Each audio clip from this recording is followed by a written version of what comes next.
you may have a little program that reads in values from a CSV file or an Excel file, and then dumps it into your program code so that it can continue executing.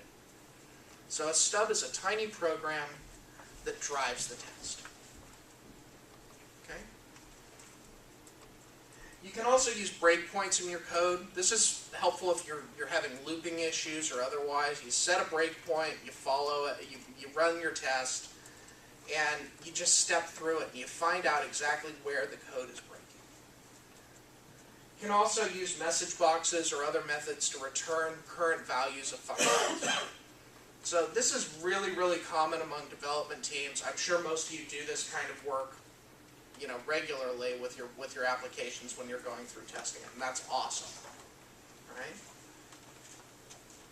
One of the problems with this method, though, and doing it yourself, is you can breed in some myopia. You really know how your code is supposed to work.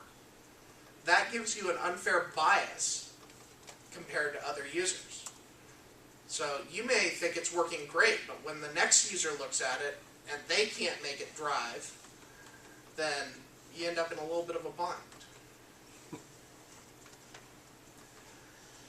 You can also do code reviews to mitigate this kind of myopia you get out of this testing activity. It doesn't mean you don't test it yourself, but what it does is it allows you to encourage good practices. So you comment your code so that people know what's going on, and you apply your coding standards. And it's just kind of a way to have a friendly check on it rather than sending it over to the QA who's going to come back and tell you your code's broken. All right? A little bit friendlier to get it from a peer than the QA team. Or if you're the QA team, find out later where it costs more to fix.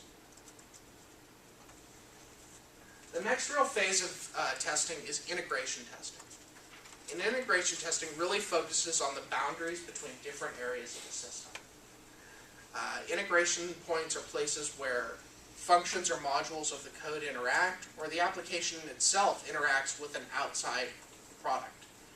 So this would be things like imports, exports. If we're going to dump out CSV files or take in CSV files or flat files or XML, any of these things are integrations. All right? Bumped up.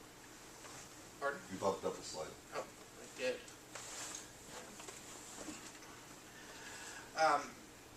So we can do this at code level where we can look at individual functions and subroutines, or we can do it at an application level and look at interfaces to other apps. Strategies for integration testing. One of the things that's really important about integrations is that there are very often business rules that govern the interactions between the systems. This means things like formats, masks, transformation logic. You may have a rule set that rejects certain records but keeps others in. All right? This stuff should all be documented in the design requirements, these business rules. And the way that we can actually verify integrations is through predictive output. So if we apply that business rule to a small set of records, we can go through and we can say, okay, record A, when we put it in the system, we apply this transformation logic based on the business rules. And once we apply that transformation logic, on the other end, it should look like this, record B. Okay? Then we can verify that that actually happens. The next big cycle is where we actually get to test out our brand new shiny application. Some people call this alpha testing. This is a functional test of the application. Right? And it's our first chance to look at what our working application looks like. And it takes on a modular approach based on what the application requirements look like. Usually it's based on the business requirements. You follow a use case flow through the process. And you do it one module of the system at a time. It's important that we don't do just the happy path. We want to include various cases for functional testing. So the happy path, or the positive case, is where we use the system under normal use. Yeah, this is important, but it's not where you find most of your bugs. You find your bugs when you take and you do something you didn't intend the system to do. So these are things like negative and boundary cases. A negative case is where you intentionally cause the system to fail. So this would be, you have a field of length 10, and you try to input put an input of length 12 in it. What does the system do? Does it handle it? Does it break? Does it take it and have it corrupt underlying data? So this is important stuff, these negative and boundary conditions. Boundary conditions focus more on the high and low ranges of values that are acceptable for a field. So if we accept, records from 0 to 999, what happens if we put -1 or 1,000? Okay.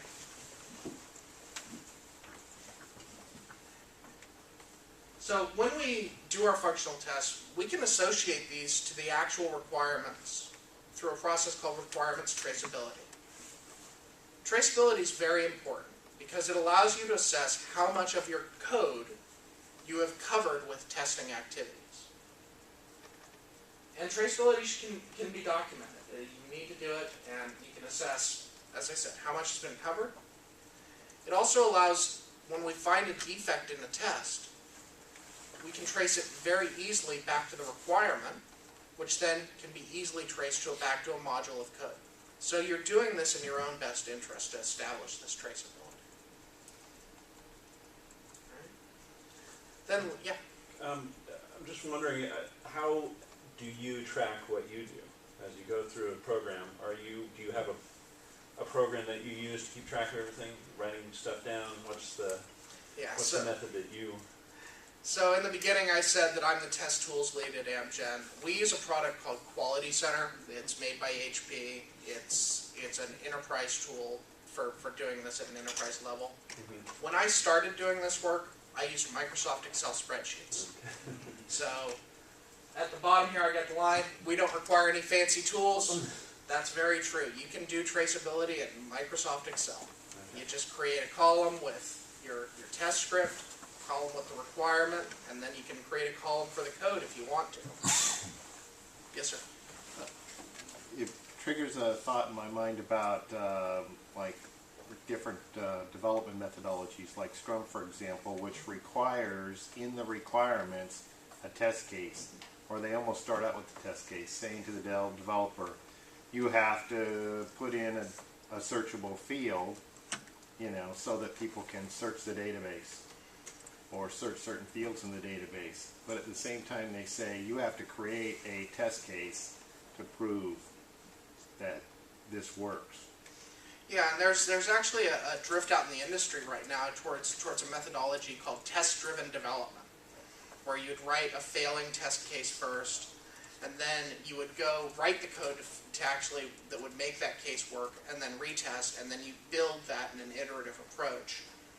That works in really well with modules like Agile and Scrum.